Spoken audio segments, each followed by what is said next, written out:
Welcome back to the Homeschool Advantage podcast. I'm your host, Bex Buzzy. Today's guest is Jamie Heston, CEO and founder of Jamie Heston Homeschool Consulting.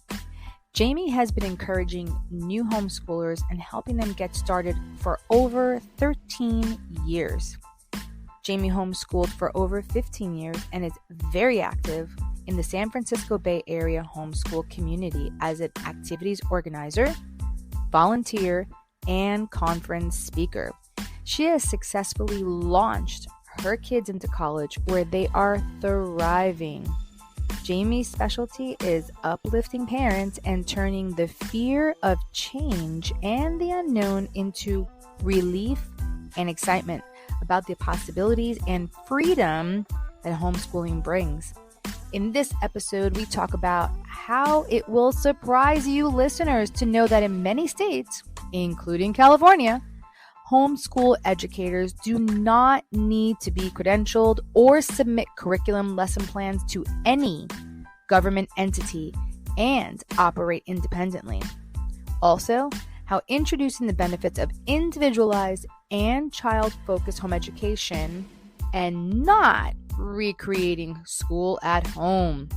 Lastly, homeschooling is possible for you and that there is a way to do it that can be completely different from how schools approach education, and it still will have a result that doesn't limit your child's chance at college or life success opportunities.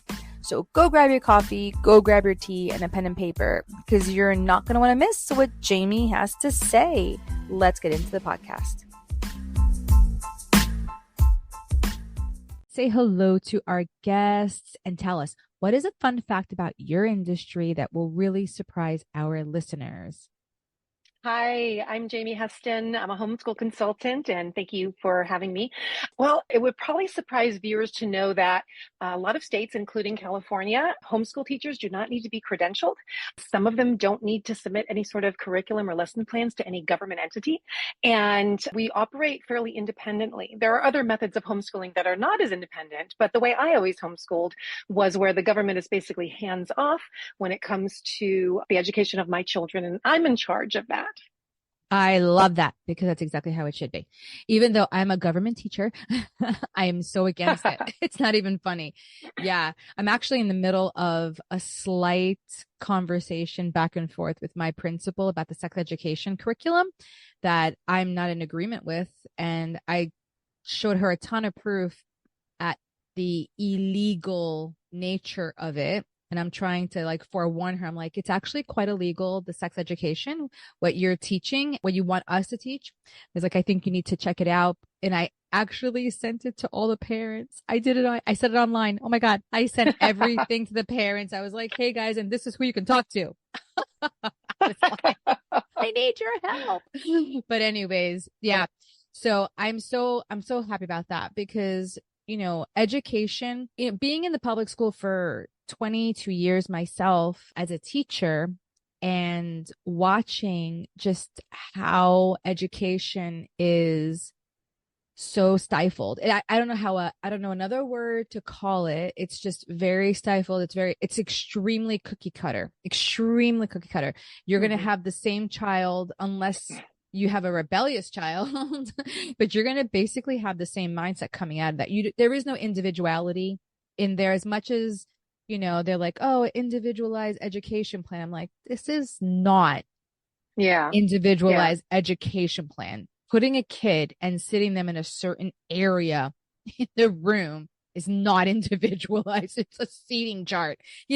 Just like, let's get it straight, I think, people. a lot of that, I think, is tied to the testing as well, because we're teaching to the test. So teachers even are sort of hamstrung as well, because they're having to teach to the test and they don't have the freedom to kind of go outside of the parameters that they're given in order to get the testing. That's sort of their report card, right? If the children do well on the testing, that's also tied to funding usually. I actually know a couple of homeschool vendors in the Bay Area in California that left the public public school system because they were so stifled, and they started their own business and became very, very successful teaching math and science to homeschoolers here in the Bay Area. They just started with sort of after schoolers. In fact, they just started with a camp over summer, and homeschoolers were like, hey, can you not just do high schoolers? Can you also do classes for grade schoolers? And they just expanded. And of course, the pandemic put a little kibosh on that, but they did really good business actually in accommodating homeschoolers' needs for intelligent, interesting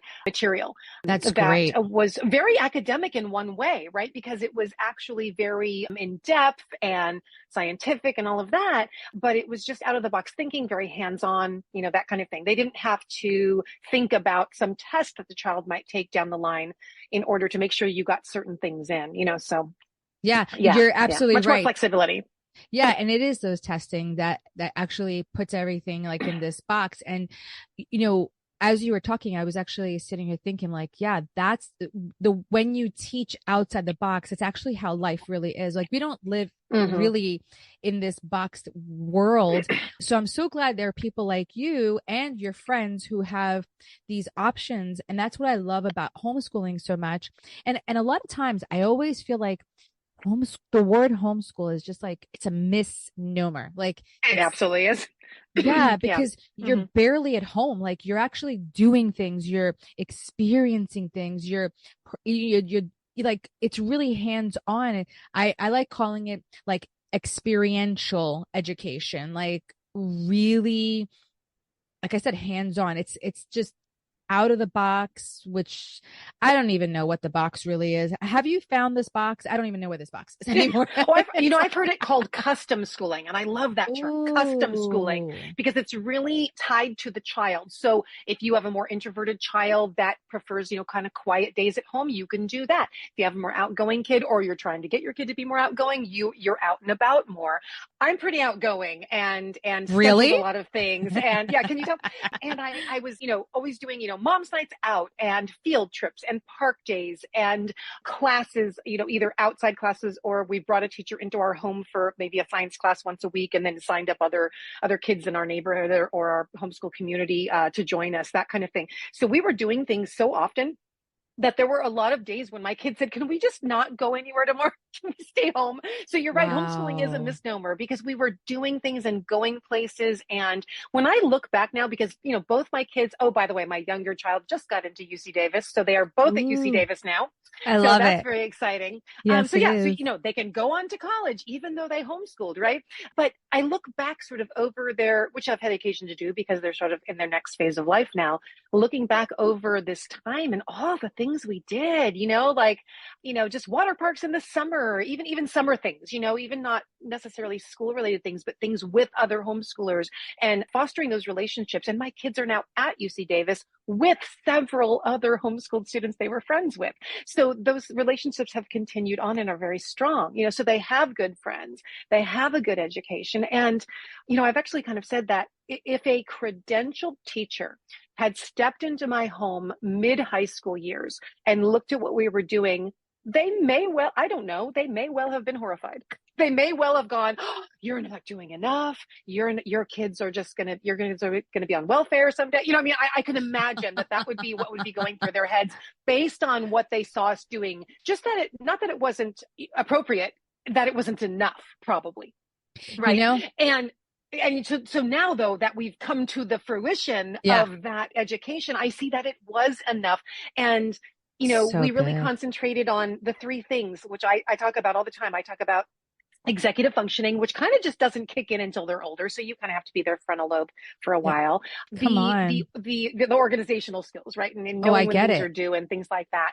Critical thinking. Critical thinking, which can be developed, over many, many, many years, thinking about things, being able to discern good and bad information, find information, sort of all of that critical thinking piece. And then communication skills, written and oral. Those to me are the three pillars, right, of any person's education in life to be successful in a job someday and in life and all of that. Having those three things are really paramount. Now, of course, if you're going to go be a STEM major, you need additional, information to be able to be successful in college and do those things, right? You're going to be a doctor or whatever. You're going to be a computer programmer. You need programming information, right? But those basic skills are what everybody needs. And my kids happened to not go a STEM route. So they're both history majors. So we could downplay the math and science a little bit and just kind of be at what would be considered grade level. But everything else they could explode. Their language was off the charts. Their vocabulary was off the charts. Their reading comprehension was off the charts. And we were able to just sort of run with that. It's really fantastic to look back over it and see all the wonderful experiences we had, the community we made, the friends we made, and the friends we still have today, the friends I still have today through homeschooling. So I love that. There's so many things you said. I want to touch on a couple of them because you made great points. Well, first, again, like I am a public school teacher and I actually know that we don't teach all 8 hours, right? Nobody does. If I teach 3 classes a day and if I actually teach 60 minutes, that's a lot of work. Yeah. That's a lot. Lucky. We're not even supposed to be teaching that much. We're supposed to only give 15 minutes of a talk to them. And the rest of the time they're supposed to be working. So when people are like, am I doing enough? I'm like, are you doing an hour work a day? And they're like, yes. I'm like, then you're doing enough. Like you're doing way enough. Like it's great what you're doing because you really don't need to have that much per day. Education happens so naturally, so organically that a lot of times we might have intentional school for like an hour and a half, but you've already started, like you've warmed them up to learning. The rest of the day, like, is a complete like download of information of what's happening in their life, and relationships are super important. And those 3 things are the 3 pillars, like you said, are the things that the public school tries to teach kids. And it is the hardest thing for us to teach. You know why? Because they have no interest in what we have to teach them. Yes. They're not interested. Only the kids that are interested can actually learn those skills. But the fact is, homeschool can go deep. Like you said it's deep. It is deep. That is the whole point. You're able to go deep. A lot of people think it's, it has to do all this work. I have to be doing. No. If you do an hour and a half, 3 times a week, an hour, 5 times a week, then you're fine. If you do 2 hours, 2 days a week, it like literally there does not need to be that much time, like doing anything. And also I agree with you. Like if students only read and did, like, this is how out of the box I'm going to get right now.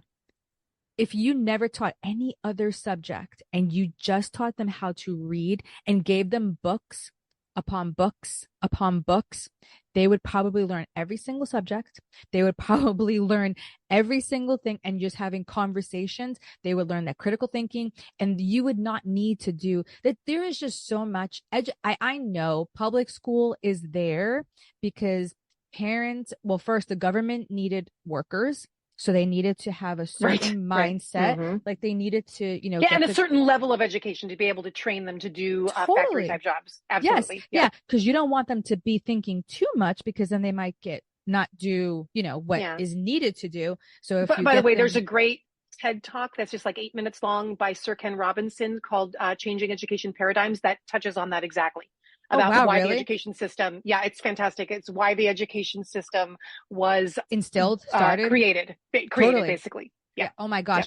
I'm going to have to write that down. Like, at the end. Changing education paradigms. Yes. Changing. I love that. On YouTube. Yeah. And that's fantastic. And so I loved everything you said. You're spot on. And I also found out, I think when Andrew Pudawa was the first one who told me, he said that colleges are actually looking for homeschool kids. They actually rather have a homeschooled kid than a public school kid, because a homeschool kid has more proactivity. They're self-starters. You don't have to always be pushing them.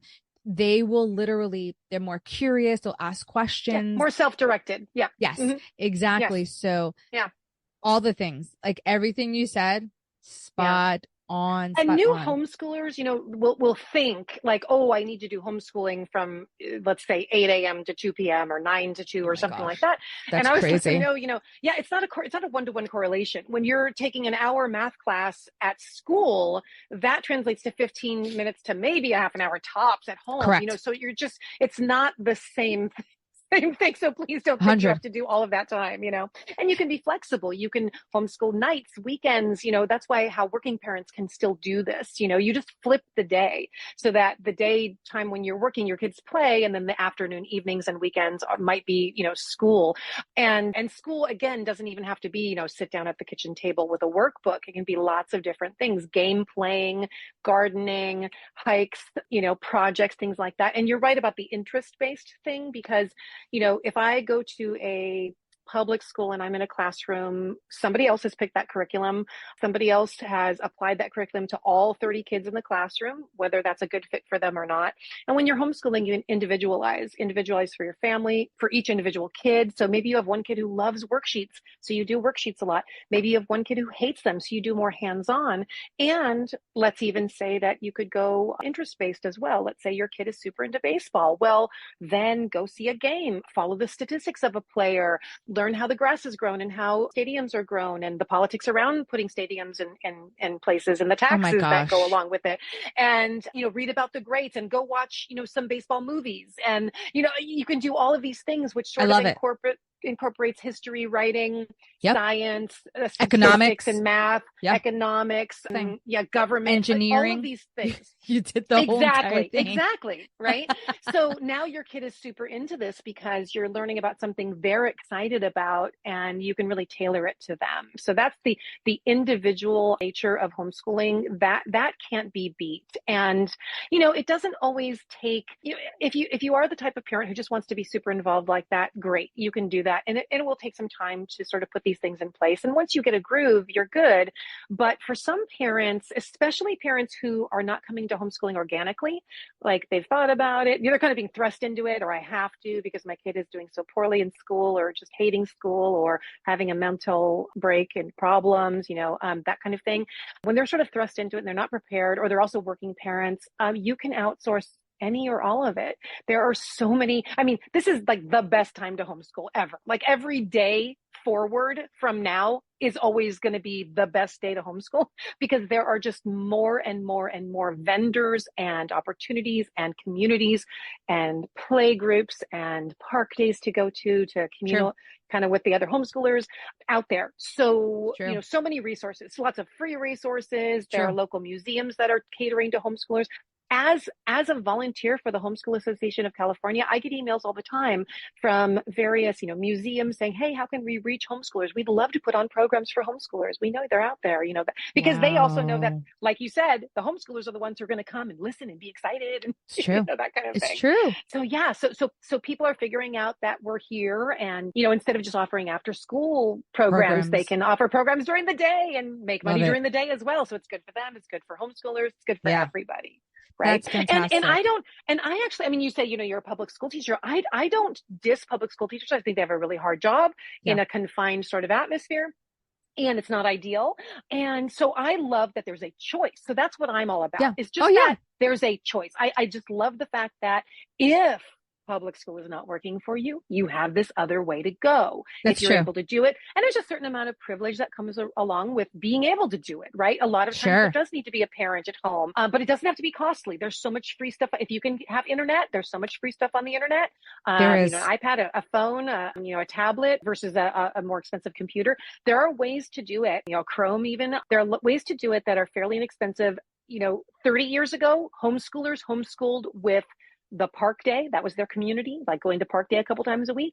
And the library. That was it. They didn't have the internet. And now we do have the internet. It's so different. And even if that's being accessed at the library because you can't afford a computer, there are still ways to do it. And so I really, really encourage everyone to take a look at it, because I kind of liken it to, how the advice is always like breastfeeding is great for your kid. And even if you only did it for 2 weeks, that's better than nothing. Like they always promote, like, just do it. Just do it as long as you can for however long you can do it. There are benefits, right? And that's what I say about homeschooling too. Like for however long you can do it, there are benefits. Yeah. So take advantage of, even if you're only going to do it for a year because it's a stopgap measure until you get your kid into some other school, do it, and do it the cool, flexible way that really tailors everything to your kid, even if it's just for that year. So you really get a taste of what it's like, because who knows, you may stick with it.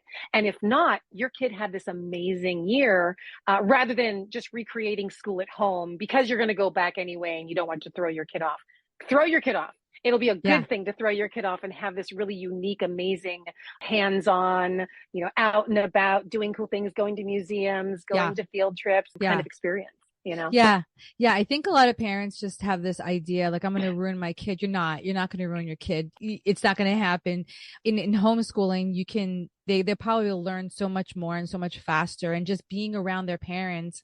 I think if my mom really understood the opportunity in homeschooling, I don't even think she realized that she could homeschool me. I think a lot of parents don't even stop and think of the opportunity to homeschool. Right. And they're just like, oh, public school, that's what we do. That's how you do it.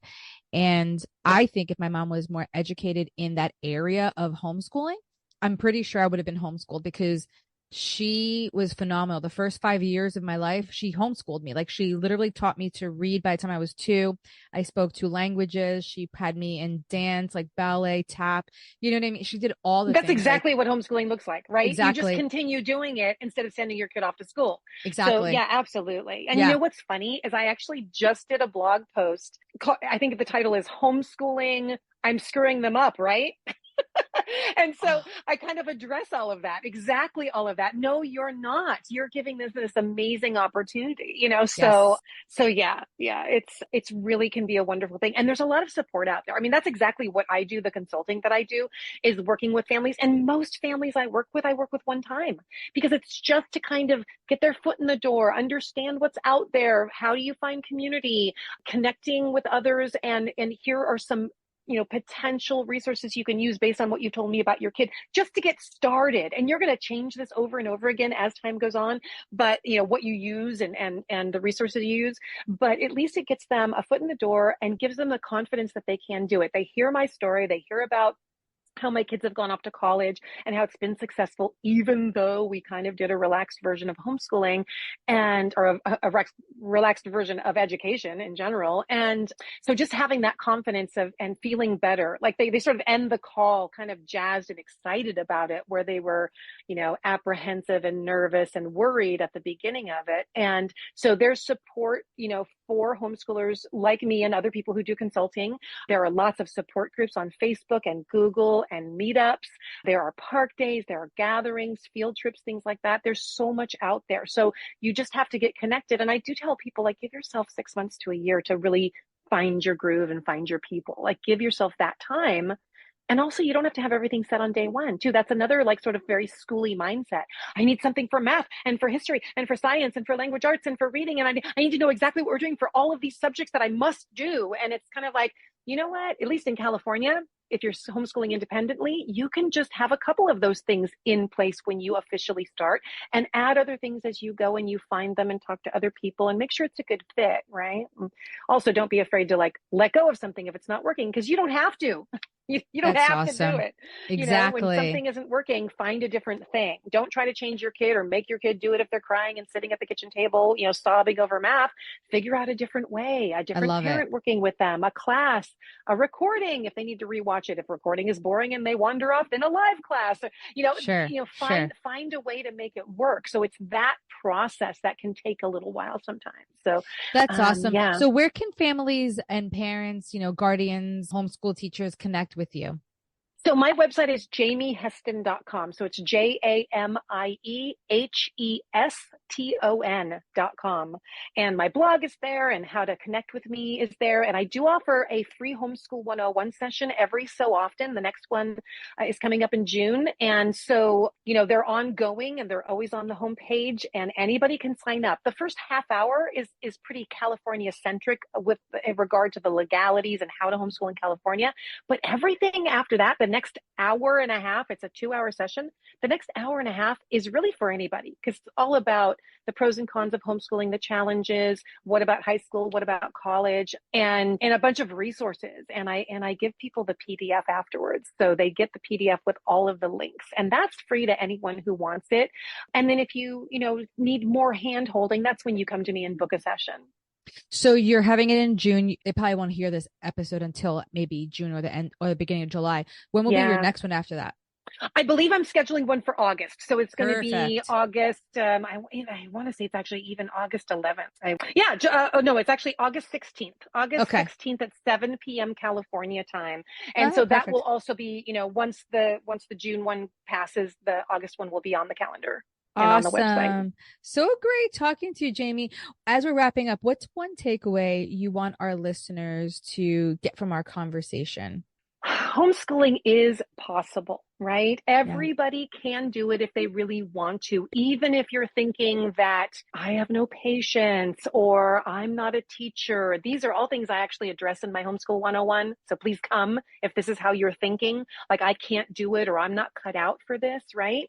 There is just this wonderful way of doing it that's different from the way schools approach education, and your kids can still go to college, right? Whether that's a 4-year college or community college and transferring, there is still a path for them. So I would love for parents and, like you said, guardians, parents, anybody who's responsible for a child's education to really open up their mind about it and come learn more, because it really is possible. And I do kind of feel like I'm saving a kid a little bit every time I do convince somebody to give it a try, because especially for kids who are struggling in public schools and it's just not working for them. Love it. Love it. Thank you so much for coming on today and just sharing all of your wisdom. And I love your energy. I love you. So thank you so much. Just being yourself. Thank you so much. It was a pleasure.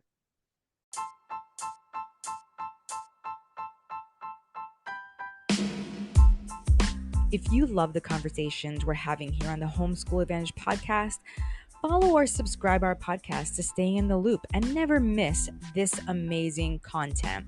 And please highly consider taking a minute to leave a positive rating and review to help others like you discover this show. See you next time.